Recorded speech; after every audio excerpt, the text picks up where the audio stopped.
এখন যদি 45 তাপমাত্রা হয় হ্যাঁ সহ্য করা মোটামুটি খুবই কঠিন। কোটিং নেই খালি।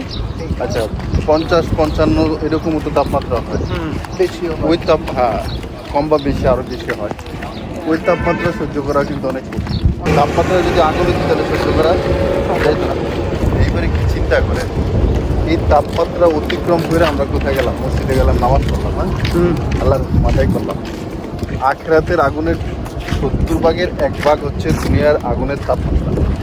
কথাকে বুঝাতে পারছি? সেই অনুযায়ী আমরা শুধু তাপমাত্রা পাইছি, আগুন পাই নাই।